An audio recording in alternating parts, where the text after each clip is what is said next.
On passe maintenant à la deuxième division. Aujourd'hui, nous nous sommes intéressés au Stade Rennais qui fait beaucoup d'efforts actuellement pour retrouver l'élite. Nous avons même fait le voyage avec les joueurs de Raymond Kérusoré que vous avez sans doute reconnu. Derrière moi, le bateau Tangue Tangue, mais il a tenu le choc à Brest. Christian Jean-Pierre.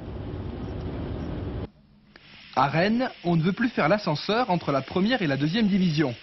Alors on repart à zéro avec des structures saines et un conseil de surveillance présidé par Hervé Bourges, qui retrouve donc une entreprise de spectacle avec des ambitions nouvelles. J'ai fait remonter Rennes en première division. Il est évident qu'on ne joue pas pour rester en seconde division. Alors est-ce que ce sera cette année? J'en sais rien. Il faut avoir des ambitions limitées, mais en tout cas nous jouons la remontée du Stade Rennais sur les 2 ans qui viennent. Ici les choses se font progressivement avec à la base un centre de formation mené par Rampillon qui recrute et forme de jeunes Bretons. Exemple Frédéric, et oui, un petit air de famille, c'est bien le fils de Cyril Guimard qui se retrouve aux côtés de joueurs expérimentés comme Van der Bogart, Noël, Cano, Guy Auchon et Patrick de la Montagne, un joueur sympa de retour à Rennes après avoir fait un tour de Gaulle et qui joue donc aux côtés de son petit frère Laurent qu'il nous fait découvrir. Ses qualités, je crois qu'il a surtout une très grande vivacité de geste, il procède par crochet court et il a des qualités de pénétration et en plus cette année il est efficace devant le but. Des atouts nécessaires au Rennais avant le choc haute tension contre Brest pour la suprématie bretonne. On est aux finances et joueurs Metz. Ou si vous préférez, C'est le combat des chefs. et pour éviter que Cabanas vienne semer la zizanie dans la défense, voici le plan anti-Cabanas avec au tableau le professeur Kérusoré. Je demanderai à Gaëtan Brusseau, qui sera chargé de le marquer, de ne pas lutter pour le déposséder immédiatement du ballon, mais davantage de l'accompagner dans ses déplacements.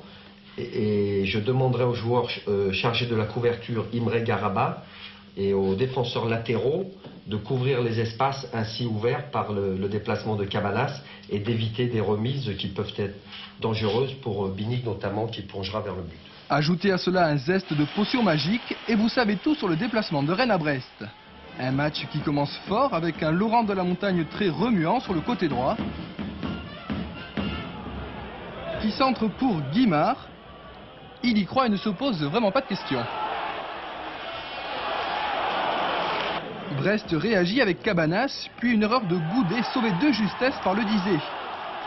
Côté Rennais, Laurent de la Montagne se démène, mais ce sont les Brestois qui dominent cette fin de première période, avec notamment ce coup franc de Binic, refusé justement. Regardez sur ces images, l'arbitre avait levé le bras, c'était donc un coup franc indirect.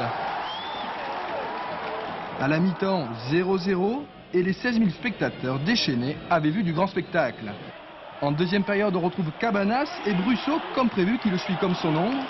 Les Brestois dominent largement et réclament un pénalty. Colter s'écroule, mais il en rajoute.